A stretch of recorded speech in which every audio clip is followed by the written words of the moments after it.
Hello everybody and welcome back to the Fortress of Solitude. Today we're going to be talking about Absolute Green Lantern issue 3 by Al Ewing and Janoy Lindsay. The town of Evergreen tries to fight back against the invading force known as the Arbon Sur. As the morning after Arbon Sur came to the small desert town, John Stewart goes to the very edge of the green dome set around it. He sees a vision of a ring of light in the darkness and hears a voice telling him that he must have knowledge to command the flame and be without fear. However, he ignores it, pushing it to the back of his mind. So this is kind of fucking cool, as it's the same ring in Dark Void that Hal and Joe have been seeing, and the mention of a flame makes me think that this might be related to some of the original concepts of the Green Lantern, where it was a flame in the lantern and it was a bit more magical in nature, and it would basically become what would become the Star Heart. Something that Alan Scott uses as his power as the Green Lantern. I'm intrigued to see if Ewing is combining the magic and science origins of the Lanterns into something new, since that would be a really fucking cool idea. Like science, what we perceive as science is actually like magic from like another alien race or something. That would be really cool. John is broken from his vision by Todd Rice, the owner of the local coffee shop, who comes out to join John and give him a coffee on the house as they look over the body of the dead biker on the other side of the dome. Todd getting introduced here is quite cool, since for people who don't know, Todd Rice is Alan Scott's son and the hero known as Obsidian. Todd says that everything is surprisingly calm in town, and John tells him that the people are still expecting the authorities to show up and save them from what the dome is. I quite like Ewing is going through small details here, like there are people in the dome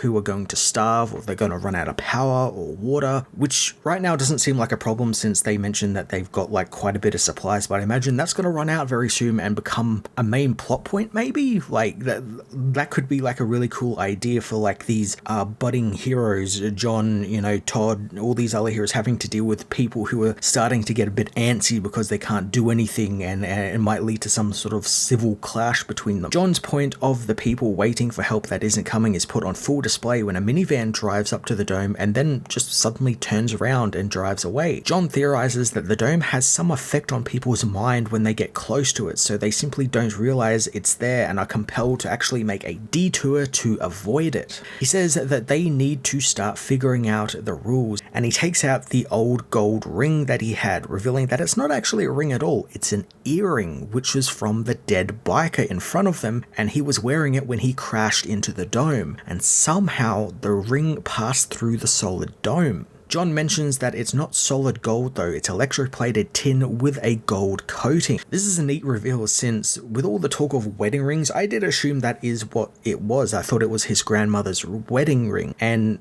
John somehow knew it would work against the dome, and it's one thing I didn't particularly like. I didn't understand how he knew this would actually work against it, but now with the reveal that it's actually an earring from the biker who crashed into it, that's like some great covering of the bases by Ewing. John is a man of details as well in this universe, and Ewing showcasing that he saw that and he's kind of starting to put it together with somehow this earring is the key to escaping is so satisfying. John tests his theory by tossing the ring at the dome and it shoots right through it, giving them something to focus on to get out of the green dome. In the present day, Joe tries to talk with Hal, who is now crying black tears thanks to the black hand taking control of him further as its hunger grows more and more. The hand points the gun at Joe and fires a blast of concentrated darkness at her, but Joe manages to create a shield to protect herself, pleading for Hal to stop and try and control the hand. Joe listens to her own words and manages to control her own powers enough to create a giant fist, smashing it into Hal. I have been loving Janoy Lindsay's anime-inspired artwork, and the way they present the powers is really interesting since it feels very over the top and very chaotic.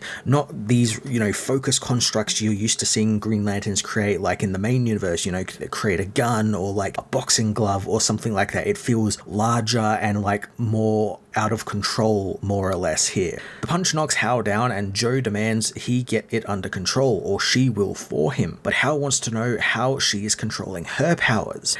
In the past, John asks Joe about her wedding ring, asking what it's made out of. She's none too pleased he's dredging up the past with her wife, but mentions it's made of solid gold, something her and her wife actually fought about and actually didn't want to get in the end, but ended up getting it anyway.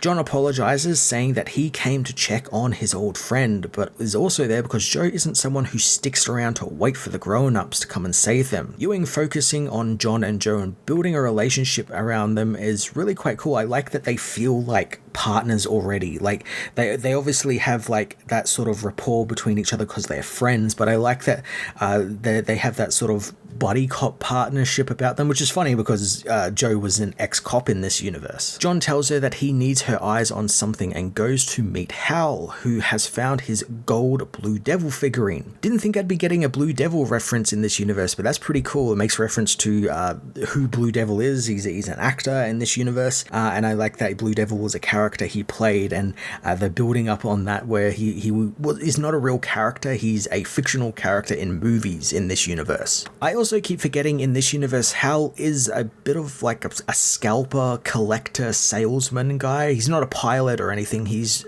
just like a normal guy who sells pop vinyl figurines and baseball cards. It's such a refreshing reinvention of the character. Hal and Joe have no idea why John would need a Funko Pop, and John shows them why, tossing the gold statue right through the shield. John figures that it's not the gold, it's actually the color yellow that seems to disrupt the shield. Hal and Joe have no idea how cheap plastic can do this, but John doesn't think they can apply human rules to this. He mentions the Philosopher's Stone and how it's a symbol for enlightenment, and what is base becomes gold through knowledge and the learning of knowledge. So I really love this explanation of the whole green light is weak to yellow sort of thing. Removing it from, at least now, the emotional spectrum related, it's not a fear power that is driving through the willpower or anything like that. And instead it's making it more about knowledge and science, and that's thoroughly interesting. I like this idea that it's all based around knowing something or coming to control of something. John's comparison to the Philosopher's Stone is a great idea too, and it's a real simple way to explain the concept of it, since if things take the form of gold, it can then get through the barrier.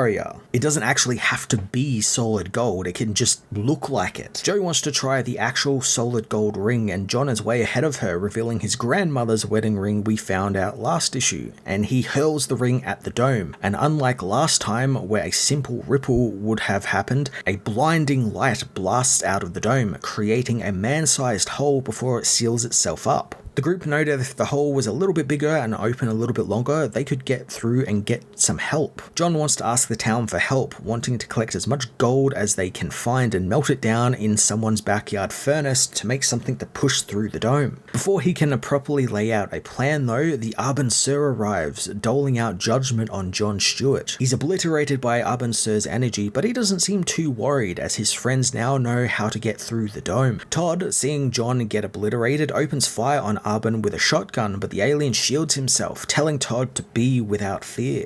I can't wait for a further explanation on this whole be without fear thing, but I love how Ewing is presenting it in a way where we see it from the human's POV, so they think their friends have just been killed and destroyed, and I can see why they would think that, but I think they're actually being teleported somewhere and taken aboard that Green Lantern ship that's up in the sky, that's shaped like the lantern symbol. I think they're being taken into that, and they're becoming lanterns or, something around that, line of thinking. They're not dying is basically what I'm saying, and they get to be chosen as Green Lanterns because they have shown they do not have fear. Hal knows that John needed to be more careful, but it was very much like him to be all about lessons and clues and knowledge. Todd knows that John treated it all like some philosophical game, and Hal believes the time for knowledge is over, since they are now prisoners trapped in hell and are being tortured by an alien god, and it won't end until someone does something about it, and he's going to. As back at his home, he begins to paint the bullets on the gun he got from Rita with gold dust to ensure they get through the barrier and through any alien god looking to kill him or his friends. So this is kind of going in a direction I did not think it would go in, but I'm loving the symbolism Ewing is putting on this gun, which Hal has had in his possession for every issue so far. It's basically grafted to his hand in the present day storyline, and I like the idea that it's like the symbol of fear. It's a weapon. It's being used as a symbol of fear because obviously there's the illusion of like the gold and the yellow, and obviously the Sinestro core and everything. They use the emotional light of fear, which is yellow. So there's hints there that there's a symbolism with this gun, and as well just in